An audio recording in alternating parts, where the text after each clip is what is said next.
Você sabe que em determinada época do ano lá é muito quente. Então você já tem um conhecimento prévio. Eles não tinham nenhum conhecimento histórico sobre Deus. Eles não tinham nenhum outro conhecimento, o conhecimento da experimentação. Nós podemos conhecer coisas pela experiência. Só sabe o sabor de uma determinada fruta aquele que já experimentou, aquele que já provou, aquele que já comeu determinado prato. Você sabe qual é o sabor desse prato. Então nós podemos experimentar as coisas. E nós também podemos conhecer através da lógica, através do conhecimento científico. A lei da gravidade, a ciência consegue comprovar ela facilmente. Por exemplo, eles não tinham nenhum tipo de conhecimento de Deus. Eles nunca tinham ouvido falar de Deus. E o pior de tudo, eles nunca tinham tido uma experiência viva com Deus. Quando você lida com pessoas que ainda não tiveram uma experiência com Deus, você está pregando para ela e dá a impressão que você está falando grego para ela, porque ela não está entendendo o que você está falando. Você está falando de fé e a pessoa ela não sabe o que é fé. Você está pregando para ela e não é a minha maneira de pregar que é simples ou é complexa, não. Você está falando de coisas que a pessoa nunca experimentou. Você está falando de coisas, de situações que você já viveu, que ele olha para você com aquele olhar racional e fala: isso não tem como acontecer.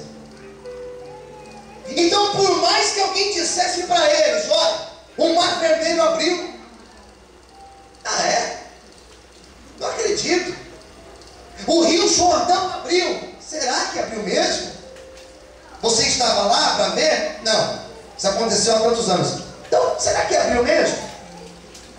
Por mais que alguém contasse para eles, eles não iriam acreditar, porque eles não tinham tido uma experiência viva com Deus. E a falta de experiência com Deus leva o homem a se afastar dele. Israel se afasta de Deus porque eles não tinham tido ainda uma experiência viva com o Senhor. Quantas pessoas que estão na igreja há tanto tempo, há tantos anos. Talvez você frequente esta igreja há 5 anos, há 6 anos. Talvez você se converteu em uma outra igreja há 15 anos atrás e ainda não teve uma experiência com Deus, não teve nunca um testemunho para contar de algo que aconteceu na tua vida, de uma situação que Deus operou na tua vida, de um milagre que Deus fez na tua vida. Eu glorifico ao Senhor, queridos, porque quando eu prego que Jesus ressuscita, eu prego com segurança, porque eu vejo meu Pai sentado ali, irmãos, e eu vejo que Deus ressuscita, porque Deus ressuscitou meu pai em 28 dias de coma. Quando eu prego que Deus é Deus da provisão, eu não falo porque alguém me contou, eu falo porque Deus preparou esse prédio aqui, irmãos, para nós comprarmos. Na verdade, Deus nos deu esse prédio. O Deus que eu sirvo é o Deus da provisão. Quando eu digo que Deus cura, eu não prego porque alguém me disse isso, eu prego porque o Senhor, Ele me curou de um traumatismo craniano. Ele pode curar a tua vida, Ele pode curar os teus sonhos, Ele pode restaurar a tua história.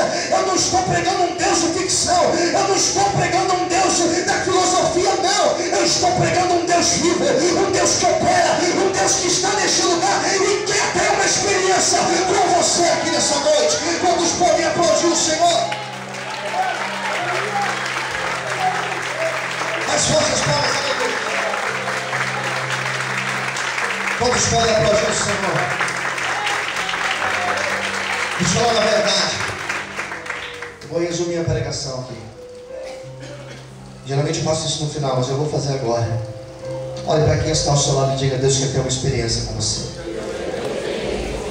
Diga assim: seu irmão, Deus vai usar esta situação para ter uma experiência nova com você. Então Deus agora permite várias situações. Deus permite vários problemas. Deus começa a permitir um monte de coisa acontecer, queridos. Deus começa a permitir que algumas coisas começassem a andar errado.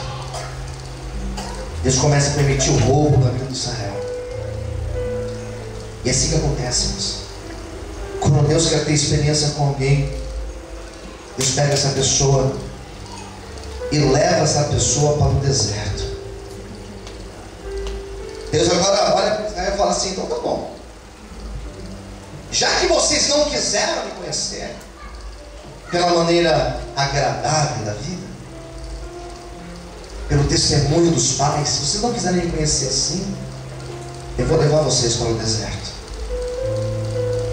E Deus começa a levantar nações para ir contra Israel. E Deus enfraquecia Israel e fortalecia essas nações para que Israel não tivesse força para lutar. Eles tentavam lutar sozinhos, sem Deus. Eles tentavam lutar pelas forças deles. Não tinha jeito. Quando Deus quer provar alguém, irmãos, Ele prova. Eu conheço pessoas que quebraram, irmãos, quebraram de cima embaixo. Sabe por quê? Porque não quiseram andar com Deus, não quiseram ter compromisso. Deus quebrou, irmãos. Deus permitiu passar na moeda. Deus permitiu a pessoa perder. É terrível isso. Mas tem muita gente que só aprende depois que perde. Tem muita gente que só valoriza quando perde aquilo que Deus deu. E é incrível que é o segundo domingo que eu prego isso. Semana passada eu preguei de um tal machado que caiu, irmãos. Mas eu glorifico a Deus porque o machado voltou para a mão, amém? Eu glorifico a Deus que se Deus tem permitido roubo na tua vida, se Deus tem permitido uma situação difícil na tua vida, eu declaro em nome de Jesus que hoje começa um novo tempo de Deus na tua história. Levanta a mão para o céu, aplaude o Senhor e adore a Deus nessa noite. Em nome de Jesus. Quem acredita nesse Deus? Aplauda Ele, adora o Senhor. Aleluia. Aleluia. A história vai mostrar que eles começaram a se dobrar perante outros deuses. Olha que coisa terrível. Ainda na luta, eles pensavam que aqueles deuses poderiam ajudar. O negócio ficava pior ainda. A situação ficava mais difícil ainda. Eles agora estavam sem forças, porque Deus já não estava mais com eles. E diz a Bíblia que eles não suportavam mais aquele jugo do adversário. E quando eles não aumentavam mais o jugo do adversário, diz a Bíblia que Deus levantava no meio deles um juiz. Deus levantava alguém no meio deles para ser um canal de bênção, para ajudar aquela nação.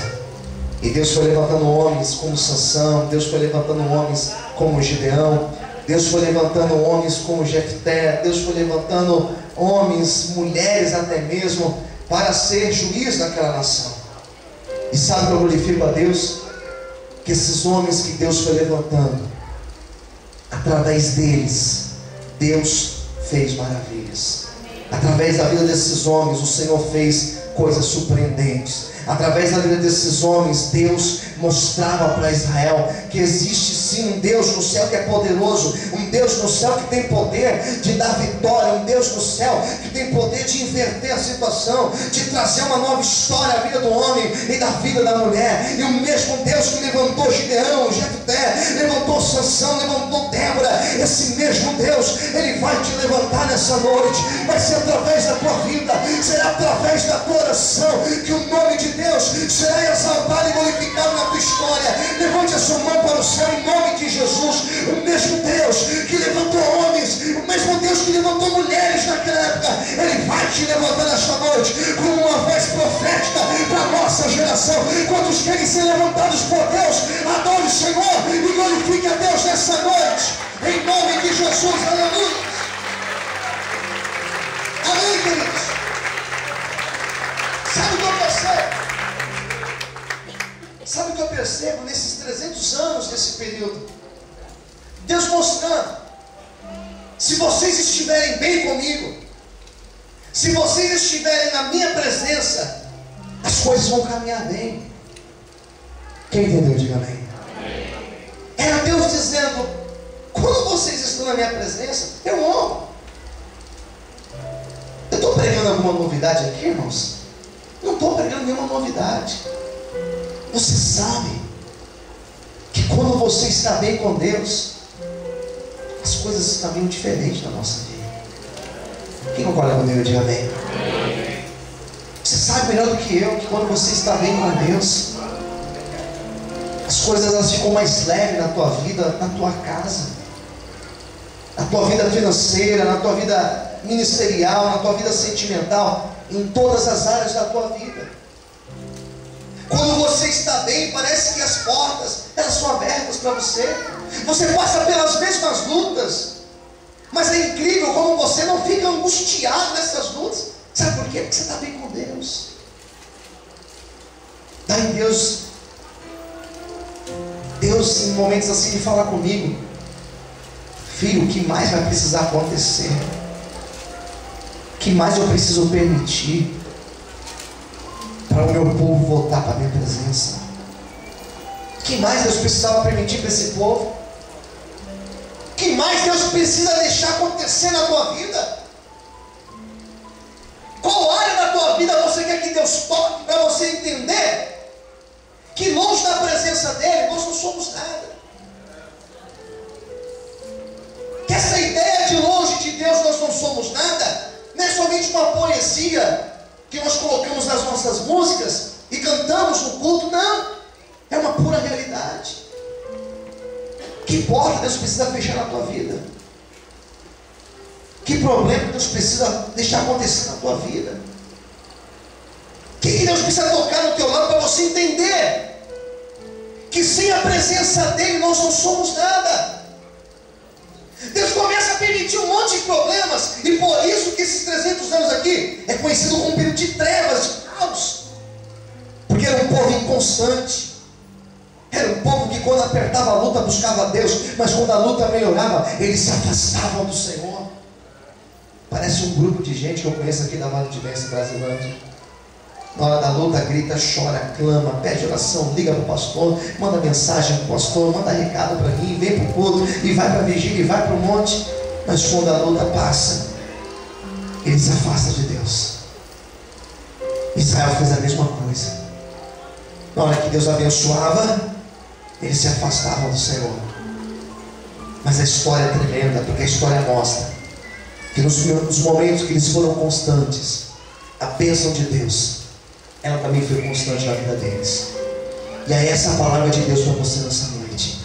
Se você estiver bem com Deus, se você estiver bem na presença do Senhor, as outras coisas serão acrescentadas na tua vida. Se você estiver bem na presença de Deus, sabe esse problema que está passando hoje, esse problema será reduzido a nada, e Deus vai bradar na tua vida. Se você estiver bem com Deus, pode ter certeza e certeza absoluta que esse vento passa, que essa tempestade passa, e você não vai parar no chão, porque o Senhor, Ele te sustenta na presença dEle. Permaneça firme com Deus, que vale a pena estar na presença do Senhor. Aleluia. Cadê as palmas para Jesus? Aleluia.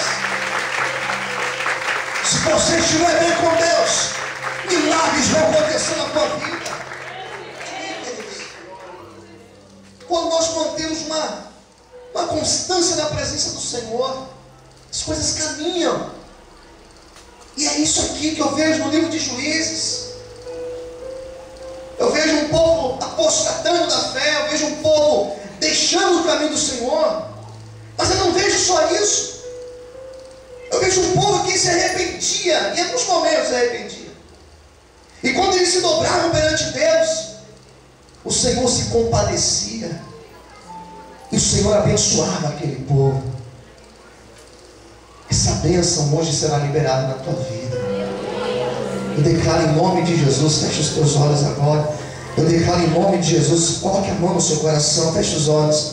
Eu declaro em nome de Jesus que a bênção de Deus, ela vai alcançar a tua vida nesta noite. Não sei qual é o caos que você está passando, não sei se é lá no teu casamento, não sei se é na tua vida, no teu relacionamento com os teus filhos, com suas filhas. Eu não sei se o problema que eu estou hoje referindo é um problema de ordem financeira na tua vida, é uma luta financeira, é um problema na tua vida profissional. Só que nesta noite, em nome de Jesus, tem milagre de Deus sendo liberado para a tua vida, tem um milagre do Senhor sendo liberado para a tua história.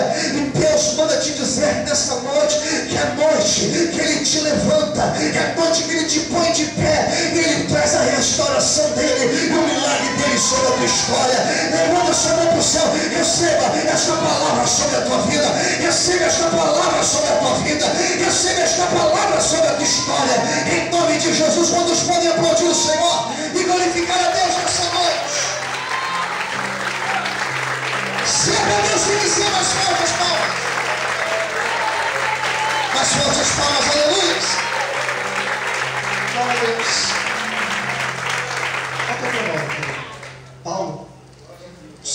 nessa noite, Ele manda te dizer que Ele hoje começa a escrever uma nova história na tua vida.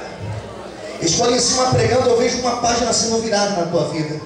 Eu vejo Deus dizendo: filho, diga a Ele que eu tenho uma nova história para escrever na vida dele. E diga mais para Ele que as experiências que Ele tem passado, que tudo isso está registrado, que tudo isso está na minha presença. Sou eu Deus com ele, sou eu Deus que escolhi ele, que levantei ele para uma grande obra, que coloquei um grande sonho, um projeto nas mãos dele. E o Senhor manda dizer que Ele é contigo, e Ele vai cumprir essa promessa, essa palavra sobre ti, em nome de Jesus. Quem acredita, aplaude o Senhor e adora a Deus essa noite.